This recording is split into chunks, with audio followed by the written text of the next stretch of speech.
I mean, so far off from what you're saying is this whole our virtual construct that's made us victims of what I call the validation crisis.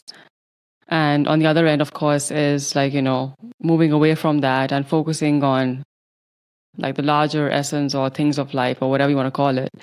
Like, I mean, is there a way to liberate ourselves from this need for constant approval? No, because you don't want to. See, you asked that in such a prescriptive manner, right? The prior statement you mentioned about should and should not. See, I'm just holding a mirror up to you, right? I'm not saying that you did wrong. I'm saying that's early when you asked me, how do you know what's your opinion? It's not my opinion. No, you're right, because I did ask in a way that's the conditioning, right? Yeah. So there's no way that you're not going to ask a question that isn't prescriptive. And then what you're going to hear is, oh, I said that you shouldn't follow prescriptions. No. Okay. I'm not saying you shouldn't follow prescriptions. If you find that putting on a Band-Aid cures your anxiety, I think you would be stupid to take off the Band-Aid. Not to, yeah.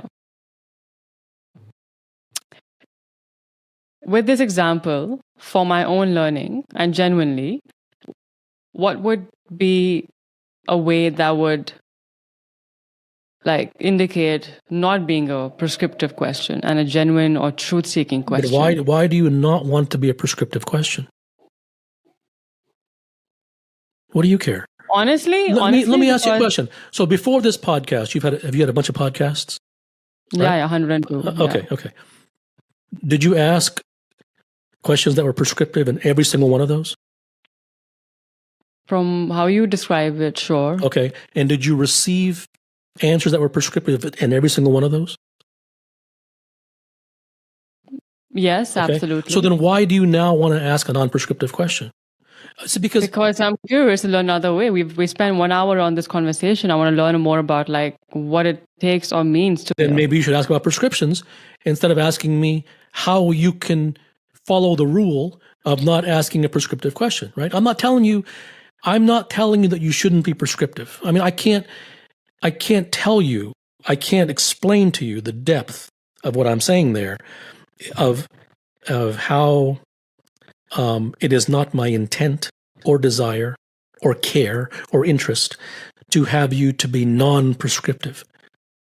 I'm saying that whatever realizations happen, they don't happen because someone said something. They happen because you examine them for yourself and you see for yourself and you say, well, have prescriptions worked for me? So that's what my entire last book was all about, right? There is no how. It's all about did the prescription work for you? If it does, why would you want to be non-prescriptive? If it doesn't, then why would you be prescriptive? But in either of those scenarios, it has nothing to do with because I said anything.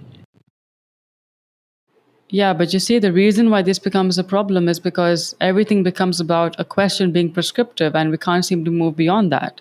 And that is yet another mirror of the conditioning. It's all problems, right? It's all problems, right? It's all problems. So there's no way that you're going to get out of that. And you can only go deeper, further into that. You can only be even more enslaved by that problem by adding a new thing about no prescriptions. Then you're adding another prescription. So people don't understand me. They say, oh, he says no prescriptions. They don't understand. They're idiots. They don't understand anything I say, right? They're just flower pickers, right? Like they don't go into the deep of anything. They're stupid.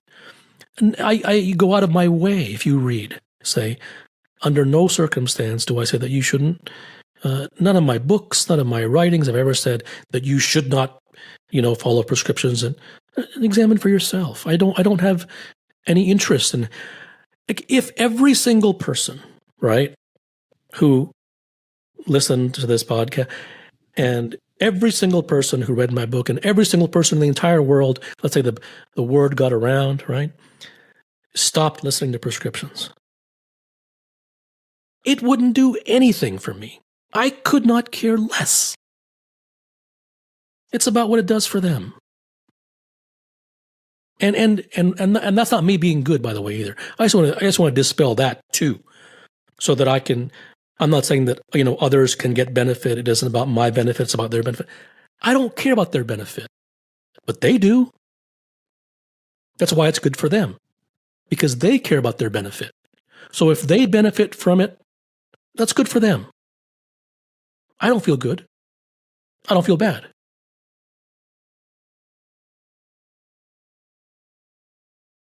It's about reality. It's not about pie in the sky. It's not about lying and faking and artificiality and posing and, all this just pleasantry nonsense. The world is garbage. And humans are garbage seekers because they have been conditioned to become so. At what stage of your life did you have this realization about the world at large? I don't know, but I don't know, and it's irrelevant. Like, what if it was at age what? I mean, what does that do for you, right? Doesn't matter. Is there something that you've changed your mind about recently? No. So whatever you think is fixed? Not about what I think. It's about what the truth says. And truth isn't, doesn't hold up its finger to the wind. Truth is an opinion or fact or belief. Fair enough. All right. On that note, thank you for being here, Kapil. Sure. And for encouraging some truth-seeking and offering your wisdom to whatever you have.